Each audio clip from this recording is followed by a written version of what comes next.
Join me in these stories of horror, in trying to guess which of these 5 wild road trip horror stories is actually real.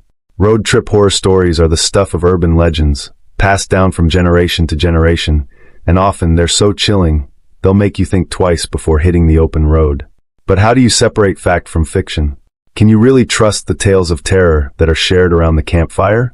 Today, you will be putting your detective skills to the test to see if you can figure out which of these 5 road trip horror stories is actually true. You're going to be presented with 5 different stories, each one more terrifying than the last. Your job is to pay close attention to the details, and then try to guess which one is based on real events. Don't worry if you get it wrong, because even I'm not sure anymore which one is true because they are all so believable. But that's what makes this challenge so much fun. So buckle up, because we're about to embark on a journey that will take us down some of the darkest highways and byways in the country.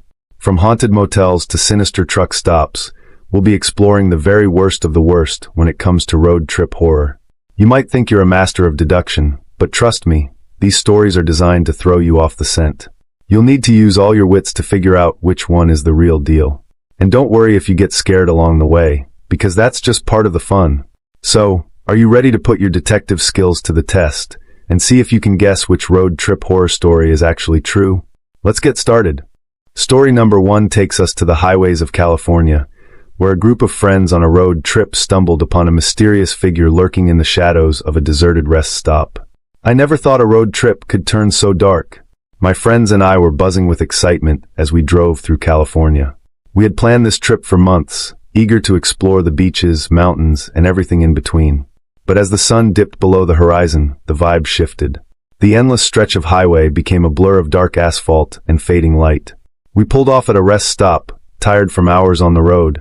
The place was deserted, except for a single flickering light above the restroom. It was eerie. We joked about the horror movies that always start in places like this. But the laughter faded when we noticed something, or someone, lurking near the edge of the parking lot. I squinted, trying to make sense of the shadowy figure. It looked like a person, but the way it moved was wrong.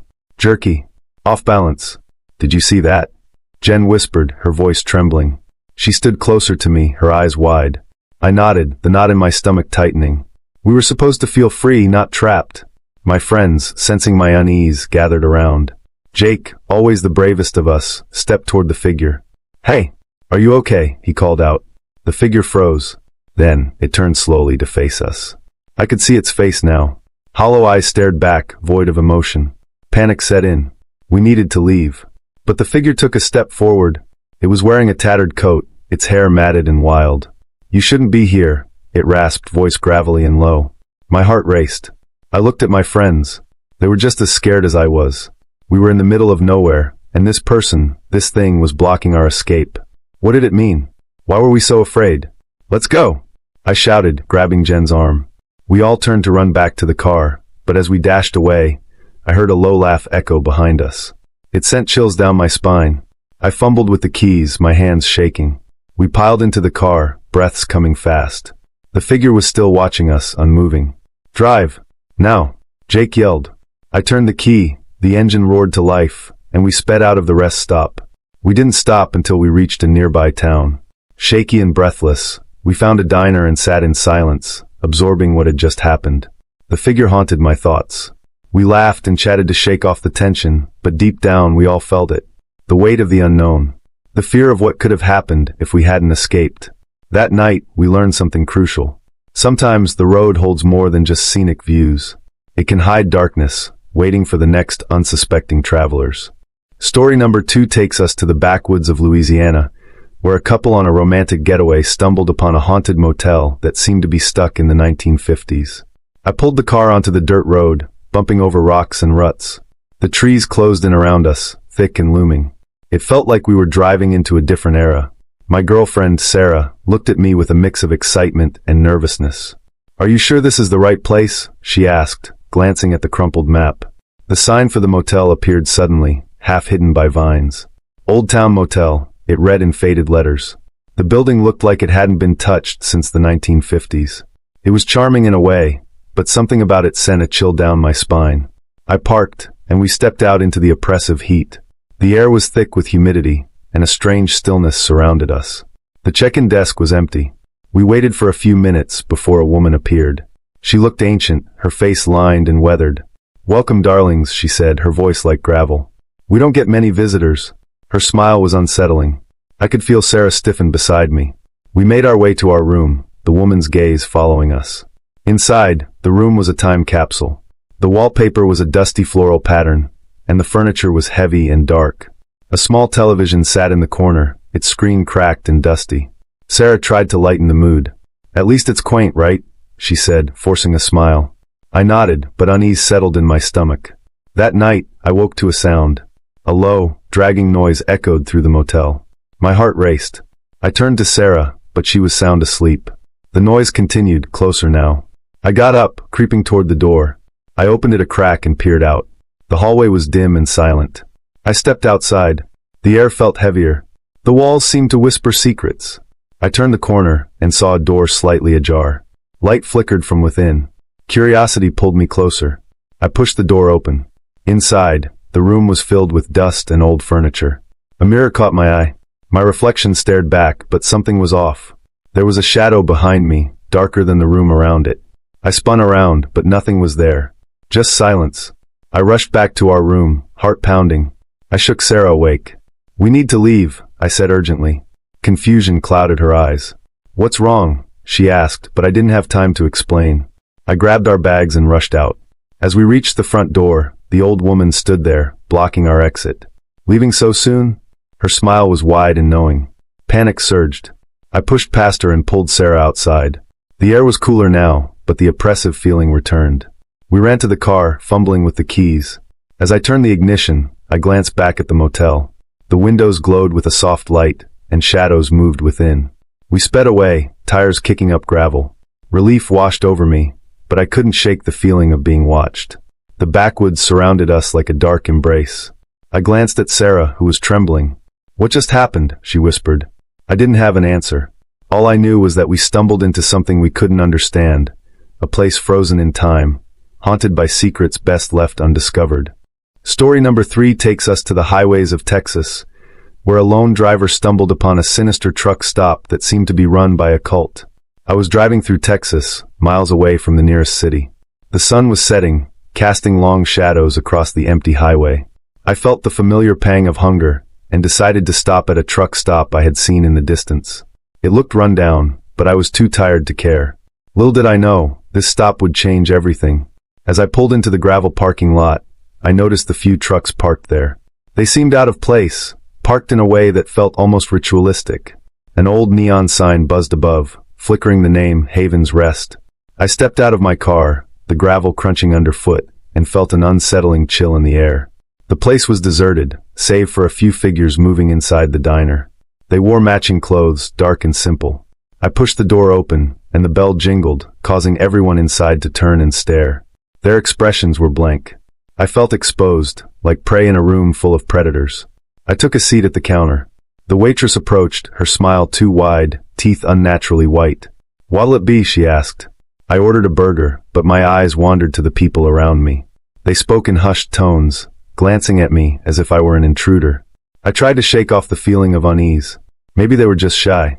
But then, I overheard snippets of their conversation. Words like sacrifice and the chosen one floated through the air, sending shivers down my spine. I paid for my meal and decided it was time to leave. As I stood up, the waitress grabbed my arm. "You should stay. We're having a gathering tonight." I pulled away, heart racing. "No thanks. I need to get going." The way she looked at me was chilling. It was as if she knew something I didn't. I hurried outside, but the parking lot was no longer empty. A few more cars had pulled in. I felt trapped. The shadows of the trees loomed closer, and an uneasy feeling crept in. I could hear them inside, their chants echoing through the walls. My instincts screamed at me to get out. I rushed to my car, but the engine wouldn't start. Panic set in. I glanced back at the diner. They were watching me. I could see them through the windows, their faces twisted into unsettling smiles. I grabbed my phone, but there was no signal. I was alone, surrounded by a cult that was preparing for something sinister. I took a deep breath and made a decision. I would not be their next victim. I spotted a back exit and sprinted toward it. I could hear footsteps behind me, growing closer. I pushed through the door and ran into the woods behind the truck stop. I didn't look back. I just ran. The trees closed in around me, but the sound of their chants faded. I didn't stop until I reached the highway, breathless and trembling. I finally found a passing car and waved it down. I climbed in, the driver looking at me with confusion. "What's wrong?" he asked. I could only manage a shaky response. I glanced back one last time at Haven's Rest. The lights were dim now. The figures had vanished. I was just another traveler who had slipped through the cracks. The road ahead was unknown, but I was safe. For now. Story number 4 takes us to the mountains of Colorado, where a researcher investigating the dark history of these peaks uncovered the terrifying truth behind a desperate group of prospectors who became trapped in the winter of 1874. The wind howled through the Colorado Rockies as I stood at the base of the mountains, my research notes clutched in my trembling hands. I had always been fascinated by the dark history of these peaks, but nothing prepared me for what I discovered about the winter of 1874. I followed the ancient trail, now worn by time and tourism. The snow was deep, just like it had been when 6 men attempted this same journey, seeking their fortunes in these unforgiving heights. Their names echoed in my mind: Shannon Bell, Israel Swan, George Noon, Frank Miller, James Humphrey, and their guide Alfred Packer. The path grew steeper, and the air grew thin. I found myself alone, surrounded by towering pines and shadows that seemed to dance at the corner of my vision. The isolation was suffocating. I couldn't shake the feeling that something was watching me, following my every step. Perhaps it was just the weight of knowing what had happened here. As night fell, I made camp in a small clearing. The wind carried whispers through the trees, and I could have sworn I heard the sound of a hatchet striking wood. My hands shook as I read through my notes again. The official reports painted a picture too horrible to comprehend. 5 men, trapped by winter's fury, their bodies found scattered and mutilated when the spring thaw came. I jolted awake at midnight, heart pounding. A figure stood at the edge of my campsite, barely visible in the moonlight. It looked like a man, but something was wrong about its movements. Jerky. Desperate. I blinked, and it was gone. But the feeling remained, that same hunger that had driven them to the unthinkable. The historical records told of madness, of Shannon Bell's descent into violent insanity, of Packer's conflicting confessions, of flesh consumed to survive. But sitting there in the darkness, surrounded by the same peaks that had witnessed their desperation, I felt something more, something darker. I packed up at dawn, unable to shake the weight of the mountain's gaze. As I hiked down, I found something half buried in the snow, an old, rusted piece of metal that could have been from a hatchet. My blood ran cold. I left it where it lay, but I couldn't leave behind the knowledge of what these mountains had seen. Some say Packer's victims still wander these slopes, their spirits bound to the place where they lost not just their lives, but their humanity. I don't know if I believe in ghosts, but I believe in the darkness that lives in these mountains. It's documented in court records and confessions, hidden in the spaces between official reports and newspaper clippings. The truth of what happened that winter remains trapped in these peaks, just like the 6 men who dared to challenge them. And sometimes on cold nights when the wind howls just right, you can hear them. Their hunger, their desperation, their story. I made it home, but part of me never left those mountains. Sometimes I wake in the night, hearing phantom footsteps in the snow, feeling that same desperate hunger that drove men to the unthinkable. The mountains keep their secrets, but they also share them, with those brave or foolish enough to listen. Story number 5 takes us to the deserts of Arizona, where a driver stumbled upon a mysterious figure who seemed to be trying to hitch a ride to nowhere. The sun hung low in the Arizona sky, casting long shadows across the cracked earth. I was driving alone, the hum of my tires on the asphalt a constant companion. The vast desert stretched endlessly, a sea of sand and scrub. I was tired, restless. I craved a break. That's when I saw her. A figure stood at the edge of the road. She wore a tattered white dress that billowed in the wind. Her hair hung down, obscuring her face. I slowed down, unsure if I should stop. Something felt off. Yet, I was drawn to her. I pulled over, the gravel crunching under my tires. Was she lost? Needing help? I rolled down the window, my heart racing. Need a ride? I asked. No response. It was as if she didn't hear me. I glanced around. Desert, nothing but desert. I looked back at her. Still no movement. I hesitated. Was this a trick?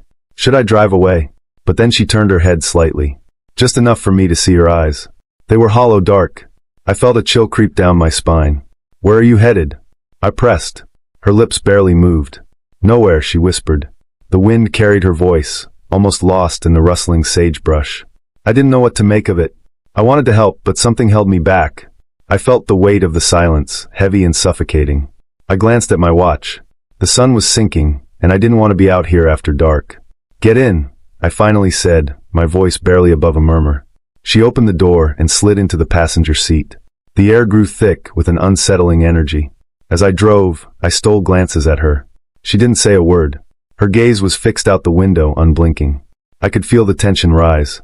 The desert around us seemed to shift, shadows stretching and bending in ways they shouldn't. "Where are you from?" I asked, trying to fill the silence. "I don't remember," she replied. Her voice was soft, almost melodic, but there was an edge to it. I shivered. I was just about to ask her more when the headlights caught something in the road ahead. A figure. Another hitchhiker? I braked hard, heart pounding. But as we got closer, I realized it wasn't a person. It was a pile of bones, bleached white by the sun. I looked over at her. "Did you see that?" I dared to ask. She turned to me, her eyes now wide with a strange intensity. "They wanted to ride too," she said, her voice low. Panic surged through me. I gripped the steering wheel. "What do you mean?" I barely managed to ask. I could feel the air grow colder. The desert felt alive, watching, waiting. The shadows danced around us, whispering secrets I couldn't hear. I had to get away. I pressed the accelerator, the engine roaring as we sped down the road. But the landscape began to change. The road stretched out like a dark tunnel, narrowing and closing in. I could see figures in the distance, a procession of shadows, all reaching out. I felt her presence beside me, a weight I couldn't shake. "You can't escape," she said, her tone almost soothing.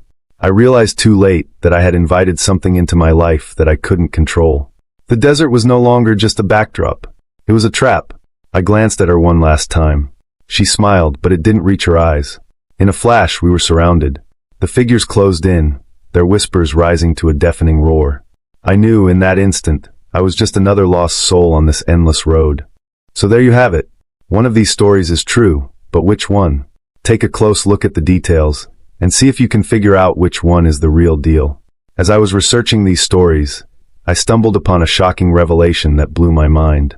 It turns out that one of these stories is based on real events, and it's more terrifying than I could have ever imagined. The revelation hit me like a ton of bricks, and it made me realize just how close to reality these stories are. I mean, we're talking about real people, real places, and real terror. It's not just some made-up nonsense, it's the real deal. As I dug deeper, I discovered that the true story is even more sinister than I initially thought. It's a story that will make you question everything you thought you knew about road trips, and it will make you wonder if you'll ever feel safe on the open road again. So, are you ready to find out which story is true? Take a deep breath, because what you're about to hear is going to blow your mind. The true story is, well, I'm not going to tell you just yet.